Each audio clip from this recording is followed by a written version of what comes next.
Denny Mitchell. This is my wife, Candace. We're here at 3066 North Olive, Altadena, California. Our house was devastated by and destroyed by the Eden fire. My mom bought the house in 1972 and been here ever since. Quit deeded to me and my brothers in, what was it, like early 2000? She passed 2006, and we've just been here. My kids grew up here. We're just here. And I married into this. Oh. I'm sorry. 2001, met at a Christmas we got married. party. Yeah, we got married, and then I was living in Burbank at the time. On Olive, on the same street. But then I moved here because we got married. We had started a relationship, and she decided, because her mom had also was sick, so she wanted to stay here with her mom to help her out. To take care of her. So I decided to move in with them, so I wouldn't be separate from my wife. Can we talk about what it means to have a family home? It's comforting. That's where you know where you're going to be every night. And yeah, I guess I could say, and her brothers probably could say this too if they were here, you know, they grew up in this home. It was a safety for them. My children grew up here. They were devastated by the loss of this home. This is all they know. So it was always nice to have a home to come back to, with a beautiful neighborhood, beautiful people, in a beautiful city, you know. Yeah. I've been in Altadena all my life, and I was lucky enough to marry my wife and stay in Altadena, you know. So yeah, it's always been home for me. People have this, I think it's a misconception of Altadena, because the media has put it out that this is just a black community, right? Mm-hmm. But I want you to talk about the diversity of Altadena. Okay, it's very diverse. I mean, it's everything. It's very diverse, and our diversity, sometimes in some cities, it can be diverse, but there can still be some tension. There's not a lot of that. There's some tension, but not overt racial tension in Altadena. You know, there's some people that have come in and bought homes around here that kind of don't know our stilo or whatever. Mm-hmm. But they soon come to learn and love Altadena. But it's always been diverse. At least act like it when they come outside. Yeah. They do whatever they in their house, but outside they act like we all are part of this community and belong here. But I mean, the interracial, gay, lesbian, we've had everything on the block. It's beautiful. It's beautiful. Black, white, Asian, Latino, everything. Yeah, particularly on this block, we did have everything. We had a gay couple, 2 homes from us. Yeah. We had interracial couples that lived on here. We had our next door neighbor who kind of raised Candace, Ali. Yeah, she moved in when I was 4. So you just know everybody. Tony's lived here. Yeah. Forever. It's just, and I was telling my husband, we are now, this was before the fires, I was just kind of sitting on the porch looking at the neighborhood, and I was like, wow, we're the old folks on the block now. We went from being the kids riding our bikes and skates up and down to the high schoolers coming, you know, riding the bus to the mall, riding our bikes around the neighborhood, to now to the parents and walking the kids to Loma out the park to go swimming, to we are the old the old people on the block now, sitting on the front porch. Not that old, but you know what she means. Yeah, it wasn't too many more people over us. Yeah. It was we're getting at the top of the ring, so like, wow. The rebuilding process. You see a lot of signs that say Altadena is not for sale, but I see a lot of for sale signs. Yeah, and I get popping up. I get it. If you think about if you were in your 80s, is this something you really want to do, or do you want to take the money that the insurance is giving you, sell your dirt, and go find a nice community of seniors just like you that can still mobile, can still get around, can still function, but they'll check in on you so that you're not just laying dead in your house for months. And you have people, come on, let's get up and go to breakfast. Come on, let's go. We're going to go to the Arts Center. We're going to go to Pachanga. We're gonna go peach picking, pecan picking. It have them doing stuff and moving, and I think that's great. But to be sitting at home all day waiting for someone to call you and say, let's go. Some seniors might need to be in a facility with, there's somebody always, come on, we got the buses going to the mall. Does everybody want to go to the mall? Let's go. And just keep them active. I think it's, so everybody's shifting gears, just like the younger generation had to shift gears when COVID happened. You couldn't go to work. So how are you going to make money? There's a lot of people reinvented themselves. So it was a good thing, because they didn't even know the possibilities of what they can do. Now they know. And here we are. And I also understand, because it's stressful going through the process ourselves, as far as paperwork and all these hoops and stuff you got to. If I was that old, comfort food I don't think I would want to go through all that and stress. A lot is on computer. How many of them know how to maneuver through the computer? That's a big problem. I A get lot of them lost don't know on how to my use phone. their telephones. Let it be a laptop computer. Yeah. So to go through all these, to sign all these documents, to do all these forms, and then to double check all what you've done, it's crazy stressful. Yeah. And if your glasses got burnt up, yeah.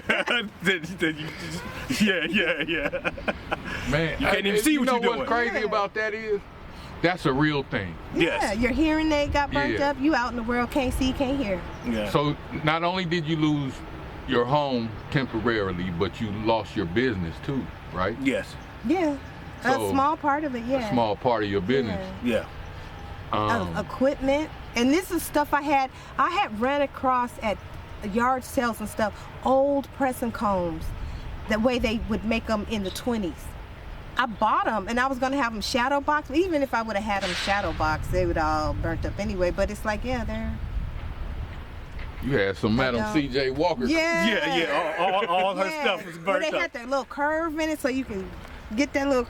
I was gone. And I was myself was trying to do like videography and all that, and I bought speakers, green screens, cameras, lenses. You know how much these lenses cost. Lighting. Had all Lost that. it all. Lost it all. But that was something he got reinventing himself during COVID. Yeah. And it's like, well, wait a minute, we can't, don't give it to us and then take it away. Take it away. But yeah, life is lifing. And so talk about that night. Oh, okay. The night, it started off the night before. Her father-in-law had come over. my father. Oh, no, her father, I'm sorry, come over. We were going to celebrate his birthday at our house. It's January 3rd, but he's on dialysis. So he tired, so we put it off another week, another day. So that's how it ended up being on the 7th. So yeah, he came over. My youngest son, who's a hell of a soccer player, I couldn't attend that birthday party. I had to go to Cal State LA because he was trying out for a LAFC academy. Once I got out there, he practiced for like 30 minutes trying out for him. Then it got real smoky. I was like, man, how did all this smoke come from the Palisades to Cal State LA?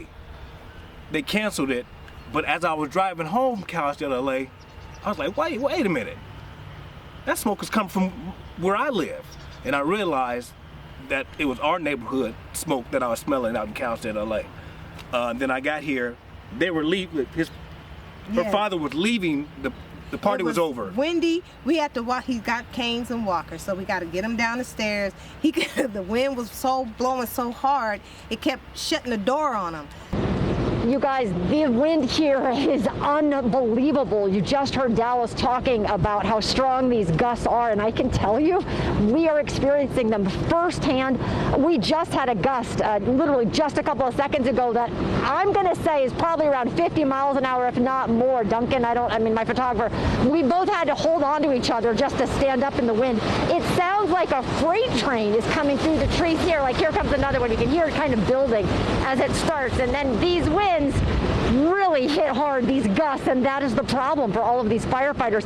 As we look up the hill here, it's hard to see because there's so much smoke. Every once in a while, the wind will kind of blow out the smoke, and you can see the fire making its way all the way up the hill. But right now, there's just so much smoke in the air, you can barely make it out. So it was like two kids had to hold the door, but it was very gusty. Had to hold the door. I'm trying to shoulder his butt up into his truck. So he finally made it, kisses and hugs, everybody go. But the debris and the wind, I just ran back in the house. That's it. The neighbor was out. He said that they're leaving And when I got in the house, my phone is going off. I'm getting phone calls from people asking me, are we okay? Why? Yeah, what's going on? The fire, that fire way in Palisade. Like, no, there's a fire out there. Is it? So now we turn on the TV and I'm Googling, trying to like, oh yeah. And then I see him pulling the people out at the convalescent hospital by St. Luke's Hospital. You guys, this is an absolute nightmare. We're at a convalescent home right now, and they're trying to get all of these elderly people out here on the bus and get them to safety. It is, when I say it's a war zone out here, I absolutely mean it. There are embers flying all across this mountain. Basically, it started around Eaton Canyon, so you have a popular trailhead there, but then you have an entire community down below, Altadena, Pasadena, and then, of course, there's just communities all along the way. But the problem with these winds, they're sending these embers so far that literally we're driving street by street and we're thinking, oh, we're not near the fire. And the next thing you know, we're absolutely at the fire because it is jumping.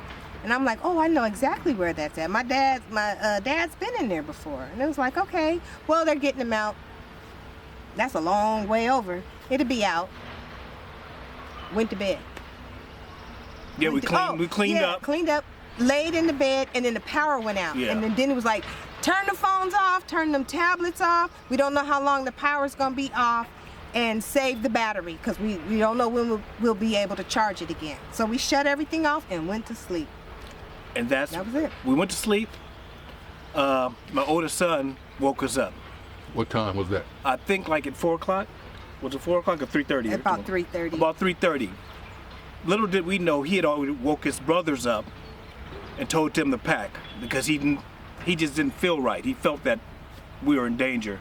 Then he came back and woke us up, telling us, "Hey, Dad, Mom, I think we need to leave. We need to evacuate because it's looking kind of sketchy outside." I said, "Oh, son, the fire's not gonna make it here.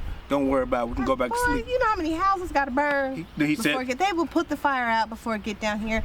So I just put on some pajamas and I walk out and stood right there up, and you can, even though there's houses, you can see the top of the mountains. Well, I saw a little flame and I have it on camera, zoomed in, like, wow. And it was like an orange glow on this side. That didn't trigger nothing. And I'm thinking, it's in the mountains. It's in the canyon, it's in the mountains.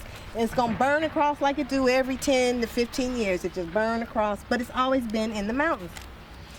And I went out on the porch and I'm like, oh, how am I gonna calm them down to tell them we don't have to leave, it's fine. Yeah, she still was like, oh, we don't have to go anywhere.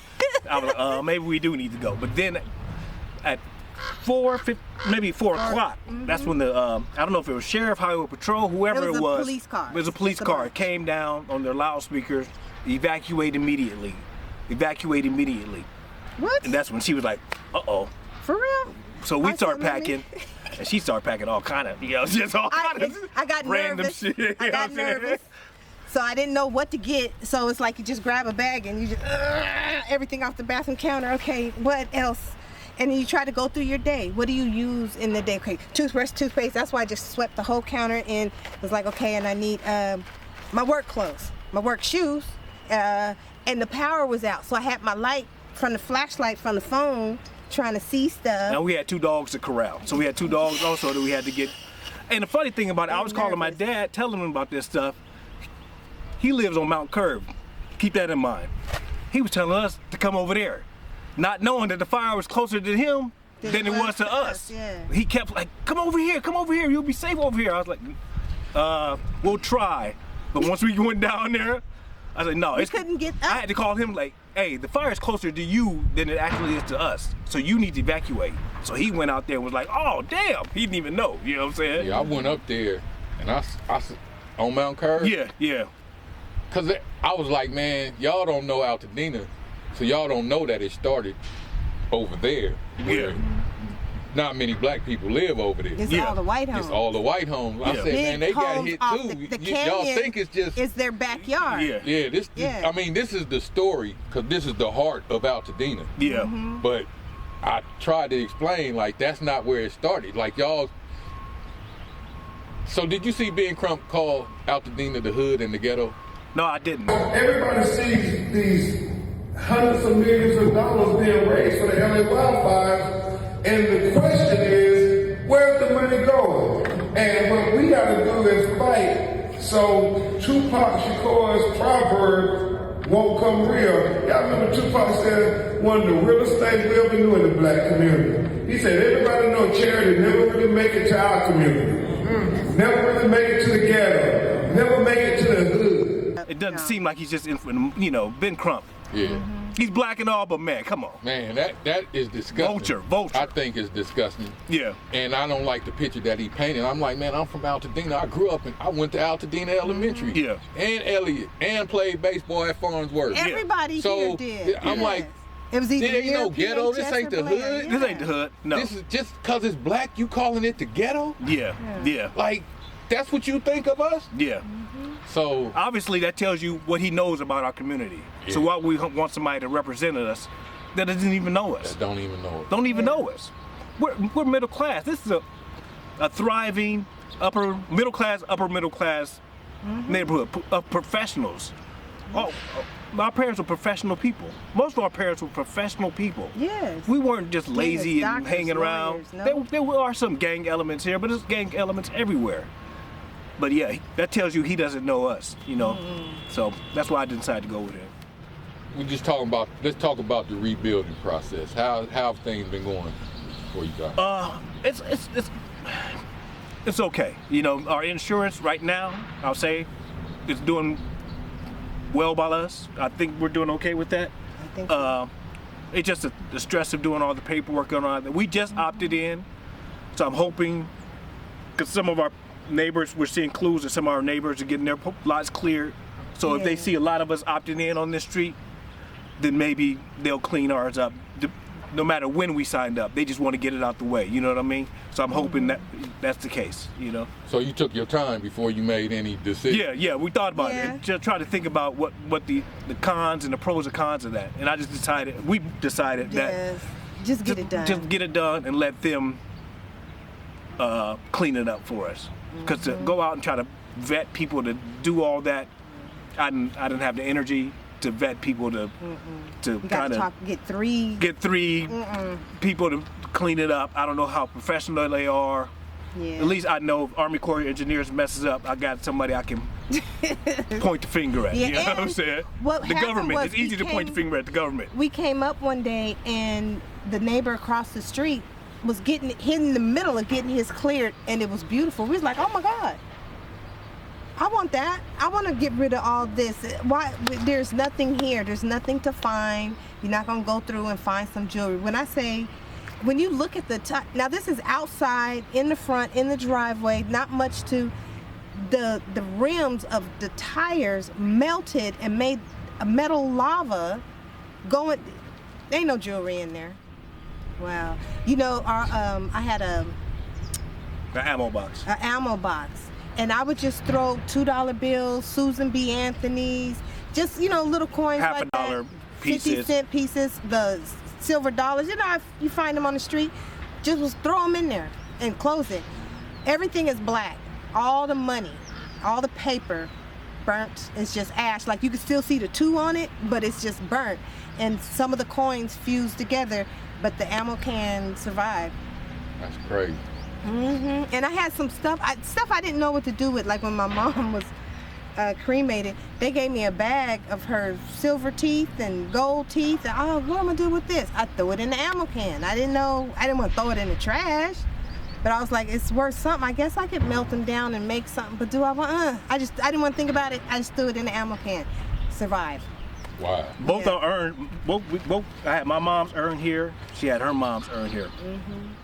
Yeah. Oh, my stepdad does have another big one. A big thing of her she ashes. got separated. Okay. Into 2 now urns. She's separated. Like, damn, I'm over here. But and she's there. with you and us. When y'all forever. rebuild, she gonna be here. She gonna be Yes. here. Yeah. You know? Yeah. They're here. Yeah. She'll be here. Yeah.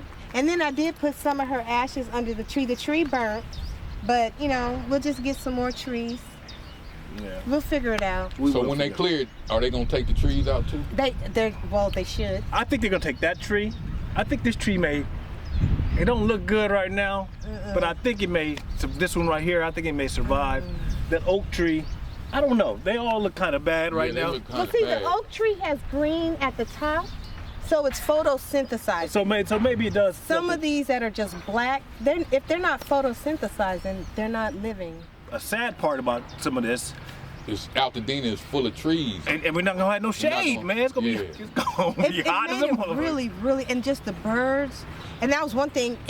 All the trees and the vegetation and stuff that we had blocked a lot of traffic noise. Yeah. So the noise from that 210, the freeway, you can't couldn't hear. hear. Yeah. and it would And be now so it seems peaceful. so loud. Yeah, it It's does just- seem louder. It's yeah. like hollow. Yeah. And you could hear, the coyotes, dogs barking. You knew what was happening because if you hear a dog barking up the street, then the next dog, then the next dog, Yeah, there's you knew it was you some knew wildlife coming something. down the street. So, did you see any animals that night? I don't remember seeing any. No. And there's, I don't know if it was a stray, but we had a cat that would come in the yard every now and again when the dogs were in the house. I named the cat everything, but it would we never fed the cat. It would just come by, hang out for a little bit, and leave. We wondered, did the cat make it? And just I know the gophers made it because They still digging up. Invincible ass they gophers. still Probably tearing went up the underground and yard. said, Yeah. "We're gonna wait this one out." Yeah. Probably. Man, I hate to see the street like this. Yeah, it's devastating. Because they really want to, especially our street, really want to do the James Village that look over. And I'm like, we could do the front porch, but the layout of the house, I want to change it. I didn't really, there was some layouts that I didn't really like about it. Well, you could open it up now. Yeah. You know, without all those hallways and Yeah. closets. You know, that's how You the gotta houses make a were U-turn built. Yeah, to get yeah. to Now that you could open bedroom. it up. Yeah. So did they tell you about what you could do with your lot? Well, down on, no. Well, it's our lot, I guess. Yeah, we're part of we're learning that. Yeah. Because we're part of a few groups where we're discussing how to and do it. People on this block, people that lived in these sort of homes that live on the other street, this the James Village. So I'm in a couple groups. We're just hearing discussions on how to move forward. Tell people about staying here. Why you want to rebuild your home? I guess it's sort of the right thing to do. And we want to get bigger and better. It's a perfect neighborhood. Perfect neighborhood. Why leave Altadena when you don't have to? If you have the means to rebuild. You can get to LA 15 minutes. You can get to the beach 30 minutes. You can get to the mountains 30 minutes. It's a perfect area. You can walk to the mountains. I've always loved Altadena, Pasadena. I wouldn't want to live anywhere else. It's a cul-de-sac neighborhood. You can't go through here. So if you don't live here, you don't come up here unless you've been invited. So it keeps the traffic down. That's what made it so nice. You knew people. You knew your block because it was just one family. And then you go knocking on the door, do you have any kids? Because you want to play, and you see people moving in, you just want to know if they had kids. That was when I was a kid. Now the kids is in the house And now playing on the video game. And we have 3 children. We want to leave this for them. Yeah. And it'll be worth more than when we had it. In the 70s, my mom bought the house for $25,000. It was like, I think I saw $27,000. $28,000 in 1972. For it to turn around and you could sell it for $1 million, the home itself, for $1 million. And they were raggedy homes, because the older person would die and they just hadn't the means or the energy, stamina to do the upkeep. Fighting for it. They put it on the market for $7 million. They're fighting for it. It goes well over $1 million, 1.5. They paying a lot for these homes. Why? We're not giving This this is up. the primest real estate It's in Los prime. Angeles. It's We're not prime. giving Like, Look at the this- views. You can turn around, look at the views, man. Yeah. It's the primest real estate in Los Angeles. This is in the hills. Yeah, but around Yeah. Lamar Park, those houses are going for $1 million Yeah, too. those houses are, but There's soon no as you lot- come there's down no the hill, plot. Oh yeah. you in traffic. Yeah. Yeah. There's no place. I don't think there's a place in Los Angeles like Altadena. Yeah. And we're zoned for horses. So if you want to get you some chickens and have a garden. We're in the and maybe shadow a of the goat. Rose Bowl, the most iconic stadium in America. One of the most iconic stadiums in America. JPL. It's a lot of options here. Yeah, so the So why people that leave that? live around here are working, usually those areas, they are different frame of mind of people. I wish y'all luck. Thank you, sir. Thank you. And thank you for this interview. Yeah. It's going to be exciting. I mean, I've never had a house built. I always wanted to, but it was like, who's don't have that money? Yeah, But that's look the. at here. It's the Go pros figure. and the cons. You're gonna have a new home, Yeah. brand new home, Yeah. Go have that. The new home Gonna smell. and those houses that stood, Yeah. they gonna look out of place now. They are. They are. You know. Yeah. Yeah. But it'd be nice because even 30 years from now, that home survived. Yeah, that'll You be the know, story. Oh, yeah. these houses survived the The- fire. That's it. All right. Okay. Thank you, sir. How fun.